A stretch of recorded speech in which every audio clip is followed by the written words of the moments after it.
Cents Per Mile, featuring Charles Gracie and Paul Gibson, with loads of recruiting and marketing experience and backed by the largest driver audience in the world. We deliver carriers the driver perspective, find solutions, and help make sense make sense. Thank you for tuning in to Cents Per Mile. I'm your host, Charles Gracie. And I'm your co-host, Paul Gibson. What are we talking about today, Charles? Compliance, confusion, FMCSA, maybe where to find the decoder ring so you can understand everything. There is a lot. And everything is changing, just like everything has been changing. So there's a lot going on with that. I mean, Duffy's done some cool stuff. Some things have gone backwards, some things have gotten forwards, and I'm sure there's somebody out there doing something weird, and it's impossible to keep up with. Just like the amount of platforms that we're on. We're on Apple Podcasts. We're on Amazon Music. We are on Spotify. We're on YouTube. We're basically everywhere you get your podcasts. So if you could go like, subscribe, rate, helps give us a little bit more momentum so we can be out there and do cooler stuff like some of the stuff we're going to be doing later this year. Yeah, you can also go to centspermilepodcast.com. You can suggest a topic to be a guest or even to become one of our event or sponsors. Sponsors? Who's our sponsor today, Charles? Well, that's pretty interesting because it's Stars, Stripes, and White Lines Truck Show. Do you have the balls to publicly support our fallen veterans? At Stars, Stripes, and White Lines Truck Show, November 7th through the 8th at Echo Park Speedway in Hampton, Georgia, put on by the Bennett family of companies and to benefit reefs across America, they'll be dropping hundreds of balls sponsored by people like you from a Huey helicopter. And depending on where it lands, you could win up to $10,000. So go get your balls today at Stars, Stripes, and White Lines Truck Shows.com. All right, cool. Well, that leads us to the news.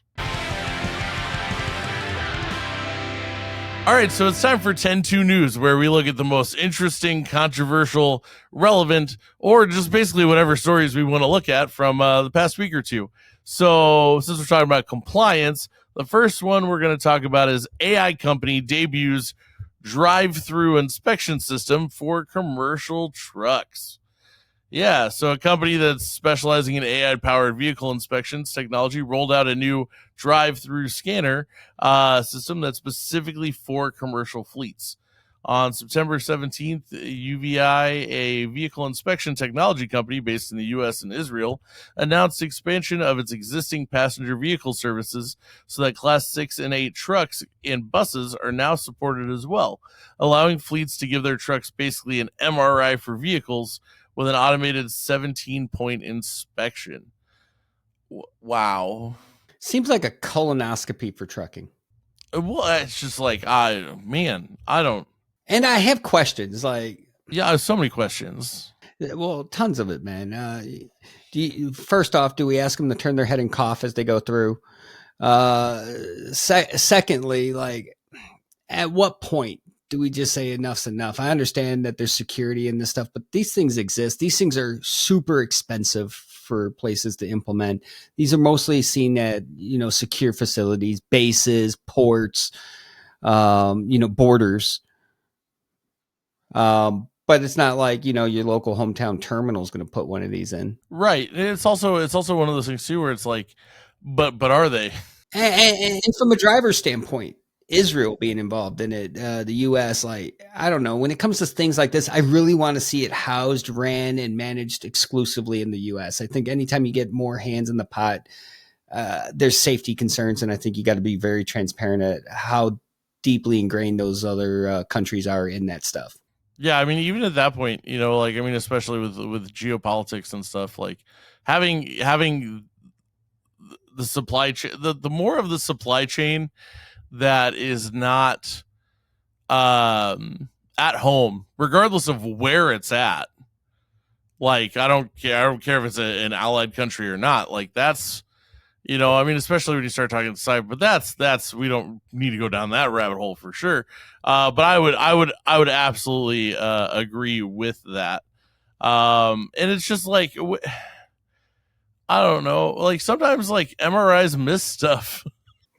Well, I do like the, how do we automate it? How do we make it faster? How do we make it more painless for the people going through it? But I do wonder at what point do we wind up complicating a one-car funeral? I also, looking at the list, so it says, assisted by AI technology, UVI says that scanners can detect the following: tires, wear, mismatched sets, compliance issues, underbody, leaks, cracks, rusts, or hidden structural damage, exterior, scratches, dents, and other hard-to-spot flaws.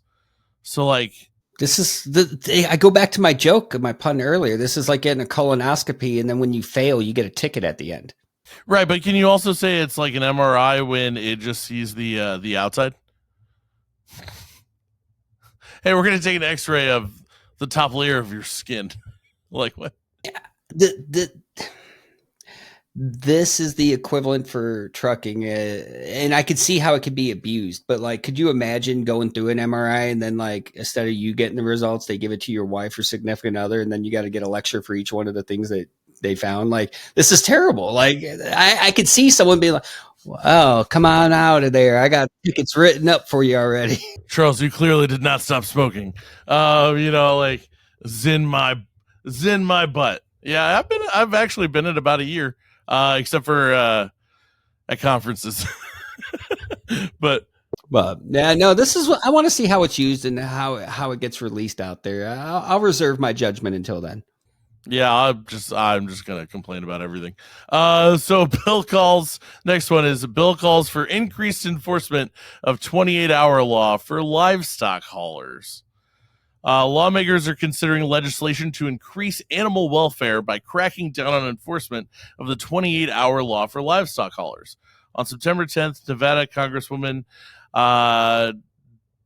Dina Titus announced the introduction of the Humane Transport of Farmed Animals Act. The bill would require the U.S. Department of Transportation and the Department of Agriculture to develop a mechanism to monitor compliance within the 28-hour law, which requires animals to be offloaded for food, water, and rest if they have traveled 28 hours or more. I don't hate that. No, I mean, I get it, man. And I've done hiring, and I know a lot of people that do livestock haul, and I can see from a sanitation and safety, food safety standpoint, not to mention the sustainability of trying to not keep sick animals or animals that aren't prepared to travel together for lengthy periods of time. So I can see it. It also is kind of like a weird, I'm not trying to get too in the weeds on this one either, but it's kind of a weird flex to be like, oh yeah, we got to treat them right while we're transporting them to the places where we completely mistreat them. Yeah, I mean, dude, listen, that job's tough to hire for. I've had to hire for livestock haulers, and one of the biggest things I've seen is the turnover there, because some people get into that job and they start trying to name the burger as it's getting off the ramp, and I'm like, yeah, no, don't name it.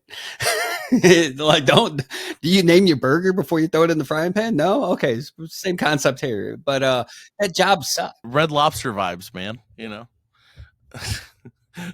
But I think the solution to this problem is just like, I mean, the easy answer. Well, humane. Be humane. Bring back the toothpicks, man. They'll make it in time. Jeez. All right. But we do have a loaded lineup, so we're going to make news real short today because we got a lot going on. We got to get behind the desk with Tenstreet, and then we got a lot of clear heads with a lot of knowledge to come help break down the FMCSA, and I think we're going to need all of it. So, all right. Well, let's go behind the desk with Tenstreet.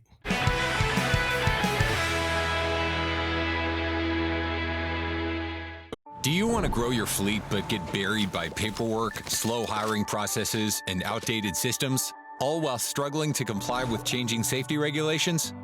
Enter Tenstreet, the all-in-one platform that simplifies driver lifecycle management by bringing marketing, recruiting, onboarding, safety, and retention together in one place. Tenstreet coordinates and streamlines all your operations. Post to dozens of job boards at once.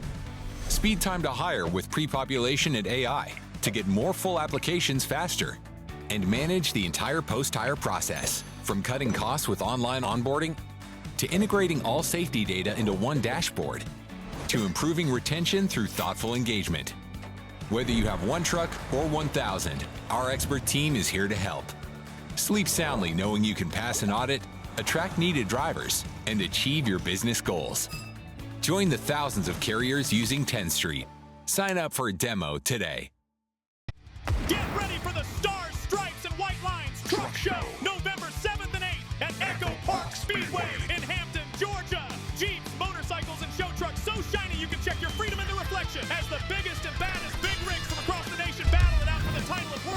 beautiful truck. Hear the ripping riffs of trucker turned country star Tony Justice. This show's got balls, hundreds of them, and we're going to drop them from a Huey military helicopter to support wreaths across America and a chance to win $10,000. If this doesn't excite you, you might as well move to Canada. So start your engines and we'll see you there.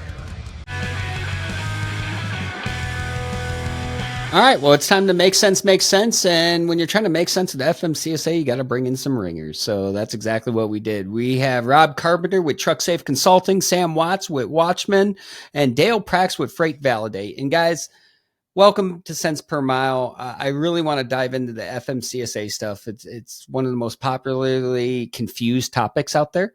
With it ever changing in the world we live in right now, it can be confusing and intimidating. So if you can succeed in anything with today's show, it's make it less intimidating. Can you make sense of this nonsense?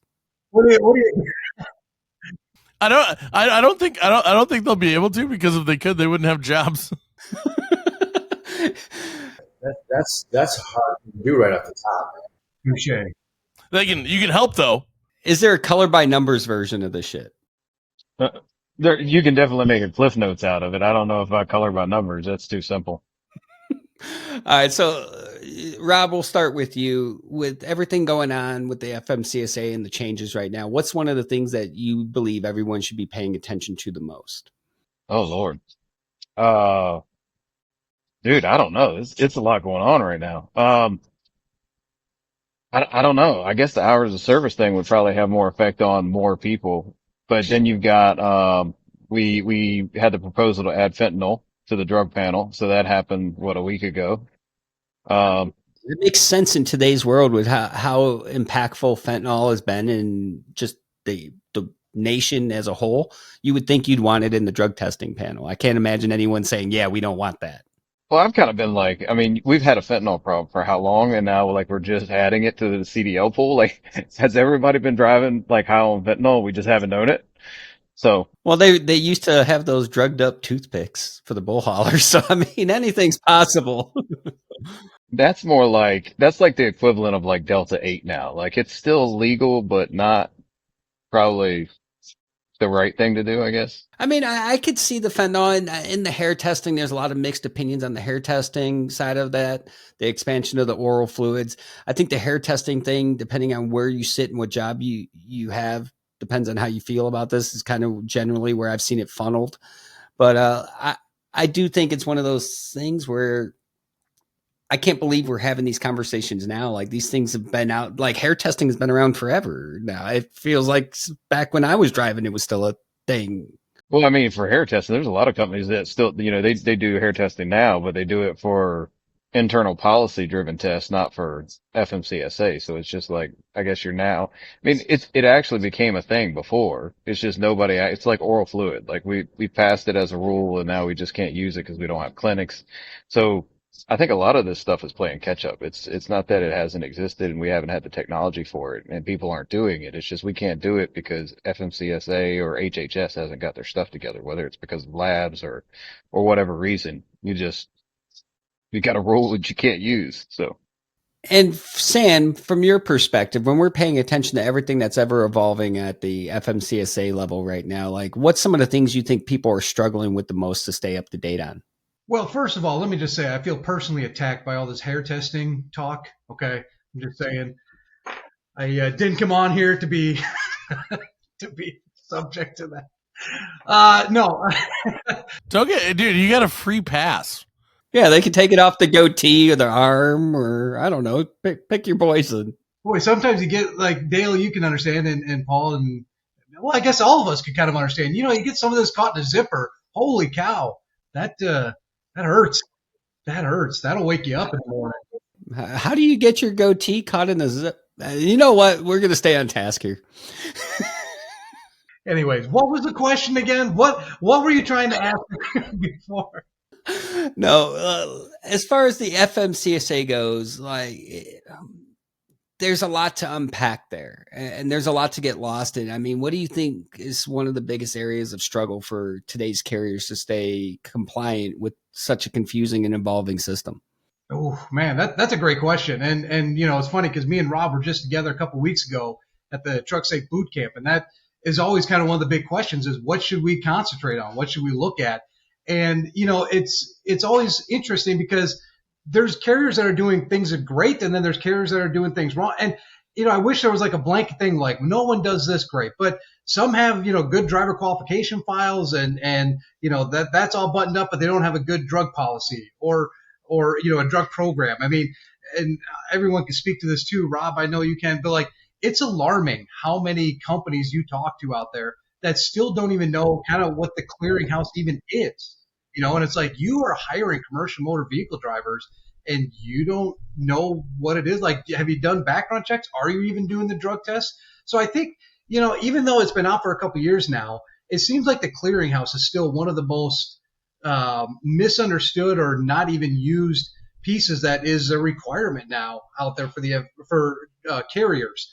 And just kind of understanding how that works and why you need to use it. I would say that's probably a bigger one right now. And now, like we said, with the fentanyl testing coming out, I mean, the FMCSA is leaning more into the clearinghouse. And if you're not a part of it or you don't know what it is, now's probably the time to really get familiar with it. Well, I mean, do you think part of that is like the rollout and the confusion that started with the clearinghouse? Because I mean, when they first came out with it, one of the reasons they were justifying it is over enough time we would collect enough data where that could even help impact and reduce the time wasted on VOEs, and yet we've yet to do that. And there's plenty of data there now to simplify that process. Instead, you got people out there charging for VOEs right now. Talk about highway robbery. Yeah, I think VOEs are going to be brought to the forefront, or maybe they even are. I'm not, too certain, but I know like VOEs, people are starting to charge for them now, and that's a required step that you need to take in the hiring process. So I would be surprised, and like I said, maybe Rob and Dale know more about this than I do, if the FMCSA is going to be starting to look into the previous employment stuff and almost, I don't know what the word is, kind of that, Regulate. Yeah, regulate it a little bit to say like, hey, you can't charge $100 to do something that's necessary. I mean, when we're talking about the government getting involved, we're talking regulation, brother. There's only one word to describe it. Sure, but at the same time, and I'm not for government involvement, but at the same time, like if you're just going to let this market run and you're going to have companies charge $50 to $100 or $25, whatever, for a necessary step. Okay, so they're even getting higher now. I mean, who's to stop them? I mean, again, it's a required thing. Yeah, well, yeah, it's a required step that you have to take, and like now all of a sudden you're going to have to spend $300, and depending on how many previous employers the drivers had in the last couple of years, I mean, you're spending thousands of dollars almost now.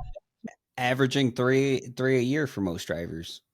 So you go back period of time, like if you're one of the big carriers that have constant churn, you could be racking up some serious dollars just doing that. Could be your business model. I agree, but yeah, is the only answer to that is, like you said, regulations. But do we want that? We're already heavily regulated. I don't know. I don't have a good answer for you on that. Well, the current administration said for every one that you put in, you got to take so many out. So if we put that one in, I could imagine we take out some junk, maybe, possibly, hopefully. There's no junk regulations out there. Hours of service. I think it's actually a good question for Dale, because I know that you're involved in a lot of like government side stuff, and Duffy has came out and said that he wants to roll back a lot of stuff, and he had like all that plan to roll back a lot of things, like the different stuff with the deaf, all kinds of things. So from like a safety and compliance standpoint, since this kind of is going in the opposite direction in a lot of ways while still moving forward in some ways, does that make it more complicated, or because some things are getting pulled back, does it make it easier? What does that look like, just navigating those changes in general?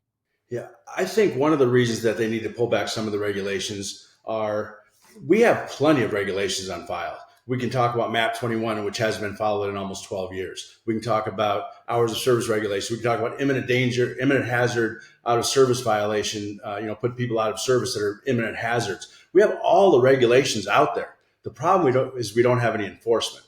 So if you have regulations without enforcement, they're just suggestions to the bad guys, right? We suggest you don't violate the law. And so maybe it's time to get rid of some of those regulations that don't really mean anything and start pumping up enforcement on the regulations that exist. And that's where we're kind of missing the mark. I was lucky enough yesterday and the day before to be in Washington, D.C. and talk to some legislators I talked to the Tennessee and Kentucky delegation regarding some regulations within FMCSA. Regulations like, let's give back the ability to impose civil penalties to the FMCSA that they lost in 2019. That's a start. Let's start fining people $10,000. Let's start putting people in prison. That's one of the reasons that you asked what's important to us in the industry that the FMCSA can do. And I have to take to the Senate. Let's get Derek Bars confirmed so we can have a leader of the FMCSA. We haven't had one since 2019, really, except for the 16 months that Robin Hutchins was in there. We have had no leadership. If you have no leadership, you have no control. And so let's get that going. And, you know, I was talking to somebody yesterday on the Hill and said, we need Bars because he's going to start putting people behind them. I wonder if that's one of the things, though, is having facilitating those conversations on a more boots on the ground level. Like they've done it for social media pushes. I've seen that, but I really want to see the FMCSA. I want to see DOT. I want to see them having those conversations outside of just social media, like getting down there outside of the truck stops and your Facebook posts. Like there's enough. We have Drivers Appreciation Week. We know when we're being given lip service. But I want to see those conversations facilitated on a more mass level. Hearing from the men and women doing the job, you know, from the compliance standpoint, that's you all. From a recruiting standpoint, that's us all. That from a driver standpoint, that's them. I think if we can truly share the pain points of each one of these individual endeavors that we are fighting, I think we can have some meaningful change. But do they want to have? Do you get the temperature check that they're actually trying to have those conversations, or is it more lip service? In conversations I've had with Mr. Bars, I spoke to him about 3 weeks ago, and I think he is all about not having the agency work in a silo, right? You have to take information from the industry and educate the agency on what really happens out here. I've had conversations with the agency and talked to them. You know, I've been pushing this initiative that says, if you want to get your operating authority, you should have a TWIC card first as a prerequisite. Some senior folks I talked to in the agency asked me what a TWIC card was. So we need to really have the industry talking to the agency and vice versa. And I think if you want to build any kind of task force, there has to be members of the industry, like putting Rob on it, putting Sam on these committees, not just listening to somebody in the agency, but the agency listening to us, because we're going to be able to tell them what's going on. A lot of them really don't know. Now, Rob, with your involvement in this, are you feeling like we're actually in a time where people are receptive to have these conversations and actually hear the problem and not just, you know, put lipstick on a pig? Yeah, I mean, I get that impression, but I think one of the things you have to look at too is like what's the aptitude for what they're hearing, right? Like, I think let's just, without naming the person, say our last Secretary of Transportation, I was not a huge fan of, right? So did they have a fan club? He does, but it's not the one I'm in. So he, I think part of it is like hearing something and understanding it and then applying it to a practical level yourself. Like, what is your aptitude for understanding what's happening with trucks? That guy does not, it's not him, right? He Googled it. Well, yeah, but, I'm not going to say what I want to say. I'll lose, but, he did better with airports though. Well, the airports are different. If we're going to compare FAA to FMCSA, it's still transportation. Well, they get 10,000 people to work with, right? We only have less than 1,000, which is insane. That's a huge part of it too. It's not just the leadership factor. They don't have the human resources for it. So I think you've got an administration that's more not only capable and interested in listening to the front line, they have the aptitude of understanding what the front line is saying when they say it. So I think Duffy's more not only accessible, not only listening, but has the ability to understand what he's hearing. Yeah, and I think they're generally trying to reach across and hear the conversations, make meaningful change. In the current environment, it seems like it's almost out of necessity too. Like they really need to get this right. They're under heavy scrutiny already. They make a lot of changes to the industry. They want to make a lot of impact. And in doing so, they have to make the right impact. Otherwise, on a mass scale, everyone's going to be sitting there out there yelling gotchas at them. So I get the pressure that they're under. I mean, you got how many Pauls in the world? Hey, I will say I have given Duffy his flowers so many times. I'll say it out loud, better than Pete when it comes to trucks, just not airplanes. Yeah, I think that Vivek Ramaswamy, when he was running for office, he said something that was really kind of important. That said, you wouldn't put a director in charge of the Food and Drug Administration that doesn't know anything about food or drugs. Why are we putting somebody in charge of trucking that knows nothing about it?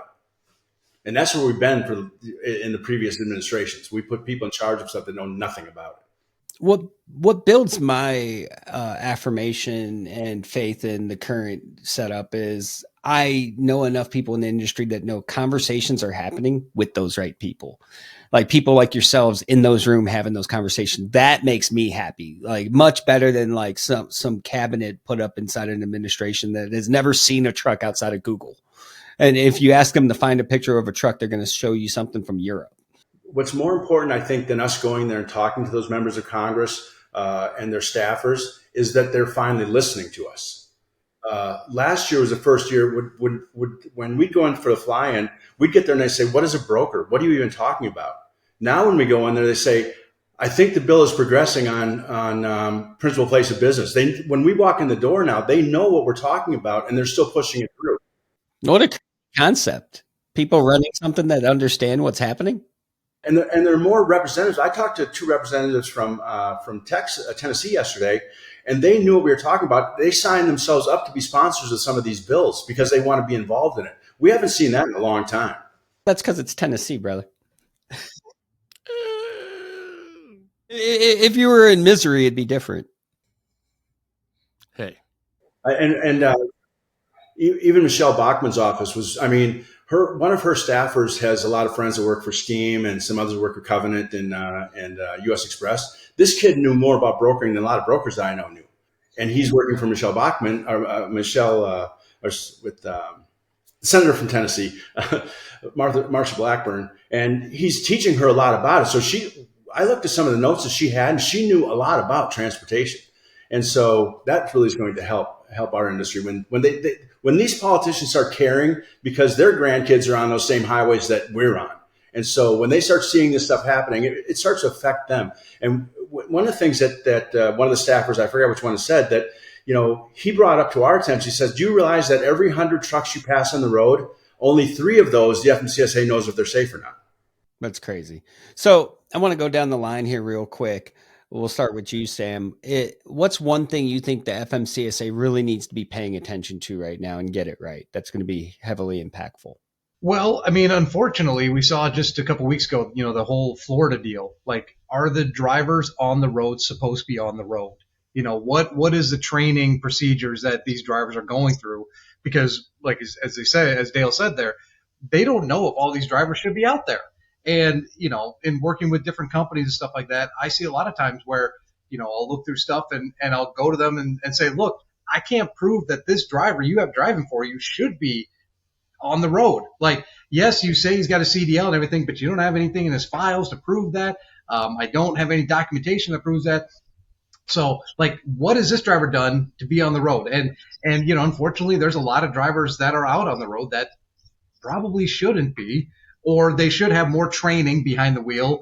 I know me and Rob talked about this a couple weeks ago, like how just limited training you actually need to have to be out on the highway. So I think get to know the drivers and make sure that they're supposed to be out there on the road.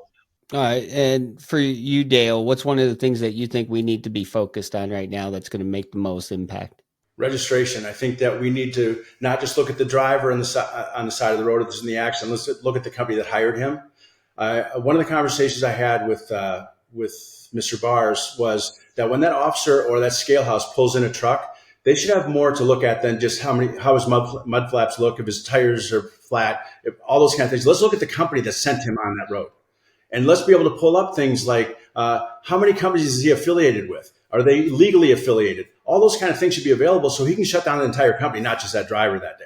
And Rob, how do you feel about where we're going and what needs to be the focus that's going to be driving positive change?